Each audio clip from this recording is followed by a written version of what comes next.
তো hello guys, আমি আছি বাগবর বাজারে জোহর ভাইয়ের দোকানে আসছি। তো গাইজ, তোমরা যদি বাগবর বাজারে কোনো মোবাইল সোবাইল নিবার চাও তো এই দোকানে আসবা, এই যেমপি আইলে দেখারবা বাগবর বাজারের ভিতরে দোকানটা। তো জোহরুল ভাই ভালো আছো না?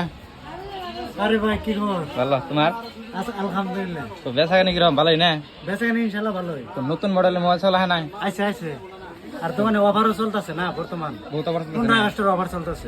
স্টক দেন না, দুনিয়ার স্টক পুরা স্টক আছে, পুরা অফার চলতেছে। अवेलेबल। যারা মোবাইল নেবে পরে আইয়া নিয়ে কন্ট্যাক্ট করো। মানে সব ধরনের মোবাইল আমার দোকানে ফাইন্যান্স হয়। হ্যাঁ, হ্যাঁ। সব ধরনের মোবাইল, যে কোনো মোবাইল না? যে কোনো মোবাইল। আর ডকুমেন্টস খুব একটা লাগে না তো, খালি সামান্য একটা আধার কার্ড লাগে। আধার কার্ডটা নিয়ে এলে ফাইন্যান্স হয়ে যায়।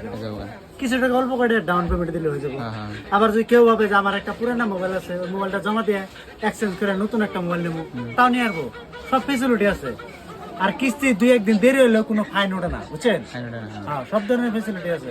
মোবাইল স্টক দেন না দুনিয়ার। তো গাইস, এই যে দুনিয়ার মোবাইল আছে, ফাইন্যান্স করলে আহেন জানি কিছুটা যার টাকা কম আছে তারও মোবাইল হয়ে যাবো গা, আহেন। তো ওই যে মোবাইল আছে, কার যদি পুরান মোবাইল থাকে পুরান মোবাইল সবাই নিয়ে আয়ো, আইনা এরাই না আয়ো, জমা দিয়ে তারপরে নতুন মোবাইল নিয়ে যাইও। তো গাইস, আজকের ব্লগ এর টিকাই শেষ, থাকো, বাই।